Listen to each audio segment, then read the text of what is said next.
about.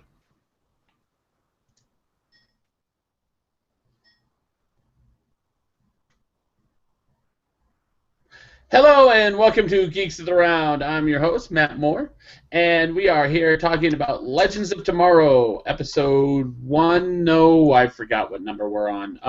107. The episode is known as Marooned. Yeah, I'm your host, Matt Moore, Geeks of the Round, all that other fun stuff. Let's introduce the panel. Let's start with Charles. How you doing, Charles? What you think of the episode? I'm doing great, and I think this episode was actually pretty freaking sweet. I thought it was great for exposition.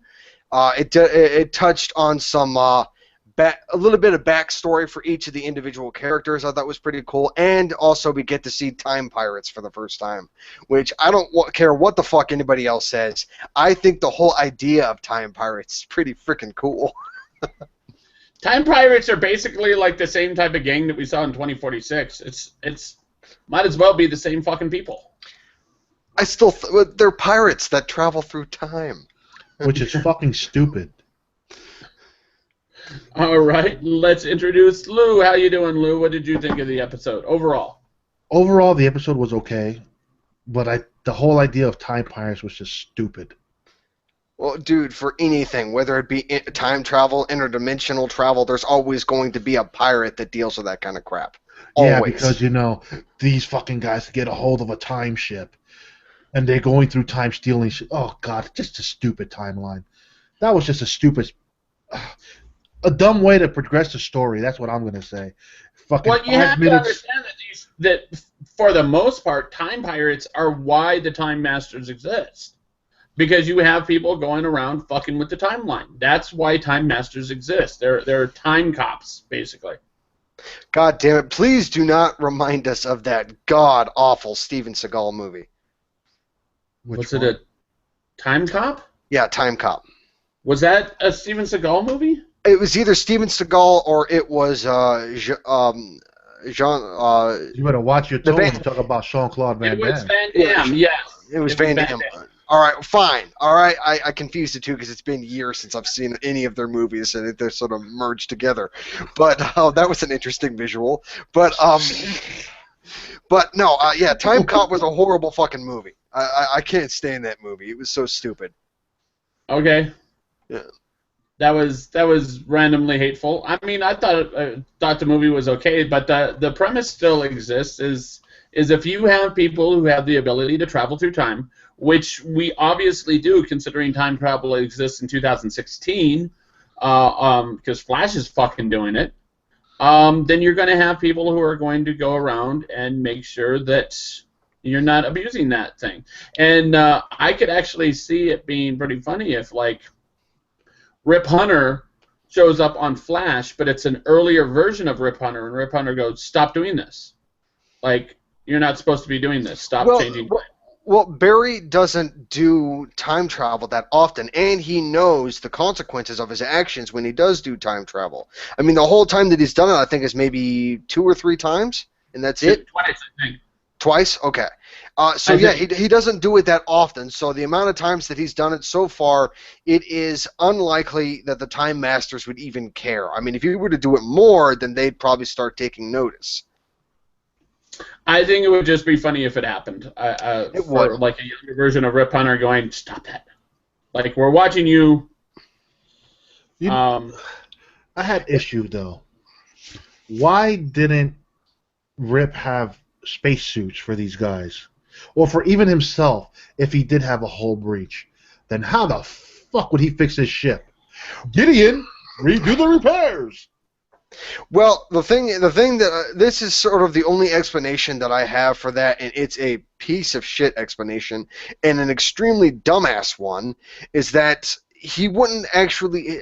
I thought the whole purpose of the Time Masters was not just to police the Time Pirates, but to also strictly be in an observing position, meaning that they would have no reason to get into combat with anybody, and so. I guess they didn't think that it'd be a problem, so they didn't set up a contingency for spacesuits.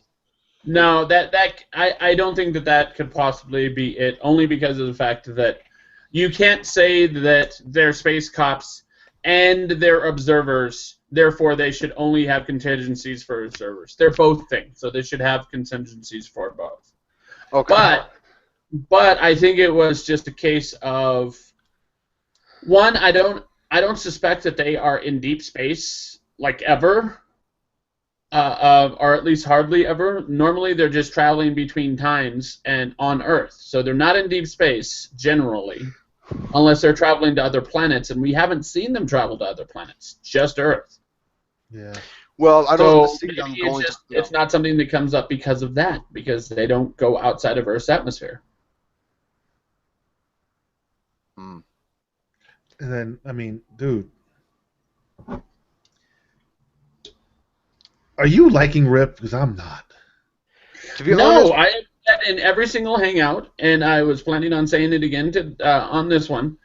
Every single episode, he makes a horrible, horrible decision. all right. You know what? It looks like I'm in the minority in this. Is that Rip Hunter is starting to grow on me. I'm starting to like Rip Hunter more and more each week. It's like, I get it, you lost your family, but why does everything have to be about your fucking family? Okay, your wife and son are dead. Try to do what you got to do to stop this maniac from doing what he's doing. But everything you revolve yourself around is about my wife and son, my wife and son. No, bitch, move on. Dude, I'm not. I kind of understand his point. Is that he was willing to give up his dream to become a time master just to be with his wife and to have a child with her. But he still got the woman. He did because she quit. But then again, that's another thing that kind of messed up with my understanding of the continuity and all that. And what's the word? Plot hole is because Time Masters are not allowed to have relationships of any kind, not just amongst themselves, but even if they had a partner who was a civilian, a Time Master could not have that because hell, the Sun. Look at the Sun. I mean, it's just that's why Time Masters can't have connections like that. It's because of their legacy down the line. Yes. Dude, the Time Masters themselves are not fucking idiots. They probably knew that Rip Hunter was married and had a child. He was keeping it on the down low. He had an R. Kelly moment. Oh God, no. The only thing that comes to mind when it comes to R. Kelly is taking a piss on a little girl's head. That's fucked up, I don't think Rip Hunter peed on a little girl. That's fucked up. I wasn't going with the pee-pee part. I was going with what other part is there? He kept a lot of his shit on the down low, man. Yeah, except nobody in the has R. to Kelly know. case, on the down low means, me and my good male friend are on the down low, if you get my drift. That's what it means in that particular respect. No, he had a woman in the video. Uh-huh. Oh, God damn it. And he was, messing with Mr. Big's woman at the time. Uh-huh. Notorious B.I.G., yeah. No, not no Notorious B.I.G. I didn't say... I said Mr. Big. Mr. Big is known as Ron Isley. I don't know who that is. Yes, because you're not into the R&B faction. I also don't know who that is, but I didn't pretend to either, so there you go. Or think I did, I should say.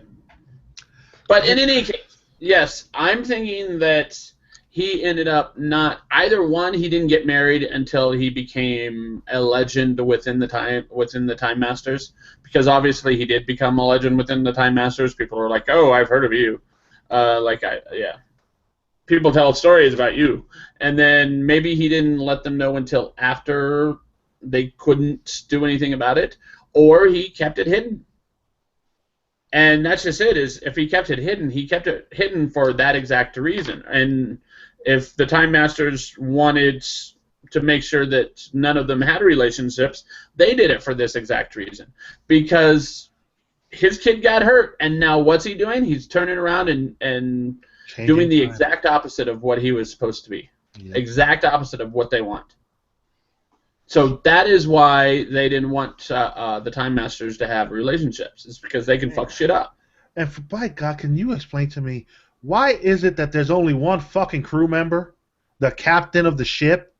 They don't have other crew members on that damn ship? Oh, they didn't explain that? I just assumed that they were all killed. No, no one's No, ever no. explained it. The life of a Time Master is a life of solitude. No, the crew. There's still supposed to be a crew on the fucking ship. I mean, they got all those goddamn seats and there's no crew. Yeah. There's still supposed to be a crew on the ship. I mean, dude, I'm sorry. Let's be real. Rip can't fix everything, and Lady Captain, sure enough, couldn't fix everything herself neither. So there has to be at least someone who could do repairs to the engine if the engine was to go down. I mean, it seems to be both these ships. It's just the captain on board, and then you get the Time Pirates. God damn it, they were 40 deep. But wait a minute, didn't you actually have the simulation that they showed, and in the simulation there were at least 2 people. So my thought is generally they go out at least 2 deep. No, I thought the Husband and captain of wife. the Acheron. I thought the captain of the Acheron, the female Time Master, I thought she had mentioned that the Time Pirates killed her crew. I don't know. That makes the most sense to me. Yeah. Now, if she mentioned that they killed the crew, okay, I'll buy it. At least she had a crew, and I get Rick don't have a crew because he stole the ship, and so on and so on. Yeah. But still, whew. That pretty much explains it. Well, we do technically have a crew. We have Ray Palmer, we have Kendra, we have Mick, we have Snark. Yeah, and they don't do fuck all. Yeah. So we have a crew that can't fix a fucking ship. Actually, sorry, we have one guy who can actually fix anything. And that would be Stein. But other than that, no, actually, I guess there are a few. I guess there are like 3 people that can actually fix the ship. But no one's like working comms. No one is at the helm except for Rip himself. No one is working in engineering. No one's I just got the image in my head. Seeing Kendra sitting on the side in the back desk in a red suit with the whole thing an earpiece in her ear, going like, "I hear something, Captain." God damn it, fucking Stark. The Klingon ship is hailing. Dude, bro, remember when they took off to go to save the distress signal ship? Yeah. And Rip Hunter sits in his seat and he just starts mashing buttons and they take off. My God. What the hell was he mashing? He's just mashing the buttons and they take off. Dude. To be completely fair to him, his sci-fi experience before this is Doctor Who. And if you watch Doctor Who and you've seen them take off, what they do is they literally, the console is right in the middle of the room. They literally just walk around it and just pull random levers, press random buttons. But it was Matt Smith that always did that. Rory never touched any of that stuff. He did once. He did once. Okay, I'm going to have to rewatch that season. Rip Hunter hits the level and just starts mashing buttons. Take off, Gideon! Yeah! All right, that did not look good at all from my point of view. Yes, it looked kind of bad, Lou. Yeah. If you want some gentleman time, I can mute your camera and then you can have some gentleman time and catch us at the end of the hangout. I don't know. I'm good. No, you're good. Oh, God damn it. That is just, oh, man. All right, so let's talk some Mick. Damn, Mick. All right, yeah. Mick is a piece of shit that pretty much betrayed the whole fucking team. And although I will say this, I really, really hope he's not dead. No, I want him to be dead. You know why? Because they can go back in time and get another fucking copy of him, who is not. Do you even know, like, time logic? That cannot happen. It's a fixed point. It's a fixed point in time. No, it is not a fixed point in time. Thank you very much. That is a fucking Doctor Who like thing that they literally made up right there, and it's not. Yeah, that doesn't fucking happen. Fixed point in times do not matter. That's just it. Is in the timeline you have Mick Rory going through 2016. That still happens. He still goes throughout time. That still happens. That's separate from that first thing. Just because they killed him over here doesn't mean that they can't go back and get him here. Because they can still get him from like late 2015 if they want. Yeah, that was explained to me before too. Yeah. Yeah, but it would just God damn it! I hate as a certain character from Deep Space Nine said, I hate temporal mechanics. Well, here is I know what you're saying is because of the fact that if they picked him up in late 2015, then obviously they couldn't have picked him up in 2016. Except we already know that that is protected, maybe by time travel itself. And the way we know that it is protected is because they're about to go to the 1950s. Remember, in the 1970s, Vandal Savage is all like, oh, this is the first time I've fucking seen you. This is the first time ever I've seen you, except Rip Hunter, who I saw like 3,000 years ago. The rest of it's brand fucking new. But we know that they're going to go see him now in the 50s. So by your logic, that should make it to where that conversation didn't happen. But it happened. My statement stands. Temporal mechanics suck. Just think of it this way, and it's easy to think of it this way, is anyone that is time traveling, by being in the time travel device, it protects you from such things as paradox. Oh my god, temporal mechanics makes my head hurt. It's not that difficult. Just everything makes your head hurt. Like the people that are actually time traveling are protected from paradox by the fact that they're in the time stream itself. It's like the Speed Force. The reason that Barry doesn't fucking blow the doors off of every car that he runs past at 600 miles per hour is because of the fact that the Speed Force protects him and protects the friction around him. It's the same thing for time. It's the same idea. Okay. Well, I'm gonna take your word for it, and we're gonna move on. Okay. See, and he broke it down in terms that we could understand, unlike some other people we know. Someone who shall remain nameless, and we will never discuss again. Yes, until he shows up on Tuesday to talk about Walking... No, he doesn't do Walking Dead, does he? Yes, he does. In any case, what else do we got? Oh, yeah. I'm glad Mick is dead, and I hope Mick comes back, because I like him, but I hate him. I think he's dead for good, because now we're getting back Hawkman. Well, Hawkman's coming back. Yeah. Oh. So, which means they're probably picking him up from the 1950s. Yeah. You know what? I actually kind of made me think about that. It's that the college professor who was Hawkman and Hawkgirl's son in the 70s, he had mentioned that he was born around that time. Yeah. So yeah, that would be a problem because sure they'd be able to get Carter back, but what about Kendra would still be there? So, unless Kendra's already dead, and that version of Kendra is already dead. God, damn it, man! Fucking temporal mechanics. And I think that's the way they're going. You kill one, bring another. That's right. This version of Kendra is not gonna get with that version of Hawkman because of the fact that this version of Kendra is already fucking making out with the Atom, with Ray Palmer. She's a whore. I wasn't gonna say it. She's sex positive. Is the PC term currently? She is sex positive. She is a. You can call it a whore. I can call it acting like a guy. Because she is a TV body range. Well, acting like a guy would be a man whore. So all guys are man whores? No, she's not Lucifer. Enjoying sex is not a bad thing. No, it's not. Yeah. In any case, but dude, the Akron captain, of course, provides them with the information to actually find Vandal Savage. That was kind of cool. So he kind of won her over to his side. Yeah, because throughout the episode. He gave her that damn "I'm doing this because my family was killed" speech. I think it's possible she wants a little piece of the rip. Hey, if that's the case, then he could take her into the back engine room and go down to business.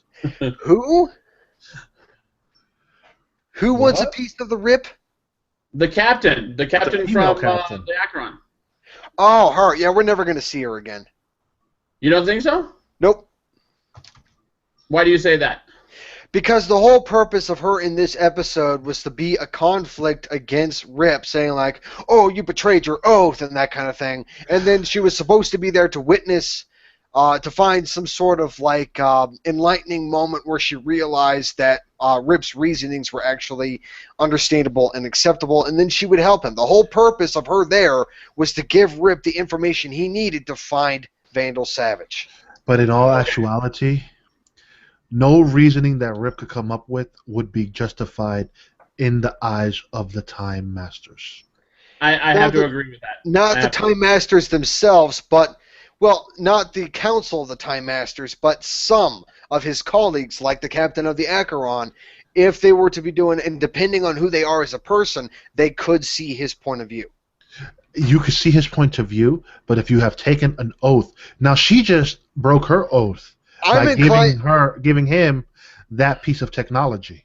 I'm inclined to agree with Rip on this. Some oaths are more important than others, and his oath to his wife and son were more important to him than his oath to the Time Masters, and I am in full agreement of that. But in reality, if he wasn't a Time Master, there wouldn't have been shit he can do anyway. To counterpoint to what Charles is saying, I understand where he's coming from that, and I understand where Rip is coming from that. But wife and son are dead. Oaths don't mean shit. An oath to a dead person. The only reason why he's trying to bring you back to life. Yeah. Well, didn't he say at the beginning? That's what he's doing. He's trying to save 2041. Yes. Now that, as far as I'm concerned, is a worthy goal. But saving your dead wife and son, you can't say that is because of an oath. Because unless he said, you know what, after you die, I'm going to bring you back, that was not an oath. Wanting something is not an oath. They're not stubborn. That's selfishness, is what that is. Now, but wouldn't his saving, let's say 2041, wouldn't his wife still die? Because even though he changed time, certain events would still take place.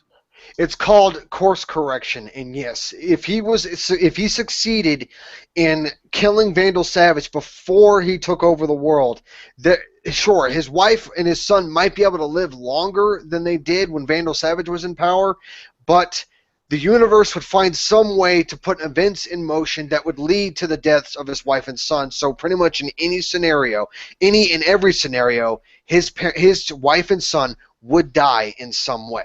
There's no way to escape it. That they mentioned in one of the early episodes is that time does not like to be changed. And we've seen in The Flash, time does not like to be changed. It will try. It abhors it. I can't even say the word. It doesn't like it when shit gets changed. So that's Oliver. I refer to that whole thing as universal course correction. That's what I classify that as. So let me see. What else do we have? Something I thought was cool. One thing I did like about Rip this particular episode is him giving commands to his ship, and his ship did all the work for the crew. That was fucking awesome. And he was given those commands in code of all these various names, saying like, "Oh yes, Captain Palmer did all this," and it's like, "Oh, I fully understand, Rip Hunter." And I'm like, "Wait, what?" Okay. Yeah, poor Ray. Thought he could be his own Captain Picard, and he was a captain of shit. God damn it! You know what? When he was sitting in the chair for the first time, saying, "Captain's log, stardate, blah blah blah," I was expecting Kendra to just look at him, smirk, and just roll her eyes. I was expecting her to do that. Dude, they throw a lot of Star Wars references into the show. Star Trek. They did Star Trek references. They did a Star Trek, and then you had the other idiots on the other ship talk about Star Wars. Did they? Yeah. No, there was one Star Wars reference that I caught. He's all like, someone told Ray Palmer, you're no Kirk, and he's all like, no, I'm more like Picard, or maybe Han Solo. Like, he actually said that. So he made a Star Wars reference. Yes. When he took command of took control of the ships to try to fly it, he goes, "Ooh, maybe I could be a Han Solo." Yeah. In this ship, the Wave Rider is your Millennium Falcon. Where's your Chewbacca? The Chewbacca would have to be Mick. No, the Chewbacca would be Kendra. That would be his Chewbacca. No, Kendra would be Princess Leia. Kendra would be Princess Leia. No. That would I would assume that would be Sarah. No, Sarah wouldn't be Princess Leia because she's not a love interest for Rey. Sarah's just there. Sarah's Captain Cold's love interest. Oh God, I hope not. No, and that was pretty much laid up pretty plain here. Is she's all like, yeah, I don't like you, but but at least I'm not alone. I don't like you, but at least I'm not alone. Sarah's. I think best case scenario, there's not going to be a romance between Snart and Sarah, but there is going to be sort of a sense of mutual respect, where there's going to be a sense of friction in the lower regions. God damn it, Lou. All right. Do we have anything else we want to talk about? No, we do not. Do we have any wild speculation? Not this time. I think Captain of the Acheron, whose name I should know by now, I've been staring at it. Captain of the Acheron, I believe she's coming back, and I think in the end of the season, she'll actually play a pivotal role. It may not be a large role, but it will be one that will change the game. Maybe she'll betray the Time Masters at the right time, or something to that effect. But she will do something for Rip Hunter that's makes it to where the good guys win. Here we go. Your theory there. She'll be leading the team in season 2. Oh, there you go. That's a speculation, a hell of a speculation. She comes back. Yeah, Rip, I'm gonna help you out. But you know what? I need your help to build a team for my mission. And boom, season 2 arc. Yes, and her mission is to fight the red-headed stepbrother twice removed of Vandal Savage named Randall Savage. All right. Boom. Otherwise known as Randy, or Dirty Randy, if you happen to watch, what the fuck is that show? The League. And what he's trying to do is he's trying to take over the world by, doing something super like Uncle Steven creepy. All right. Remind me not to get introduced to your Uncle Steven, Charles. He's taking over the world with one woman at a time. I just pulled a name out of the hat, okay? Yeah, sure. Okay, in that case, I'm going to wrap everything up. I want to thank everyone for watching. Check us out at youtube.com/geeksofaround. Geeksofaround.com itself, of course. Give us a call at 801-609-4687. That's 801. I now forgot the number. 801-609-GOTR. Give us an email at geeksaround@gmail.com. Or check us out on Twitter, Google+, or Facebook at Geeks Around. Again, thank you for watching, and we'll see you next time. Bye. Bye-bye.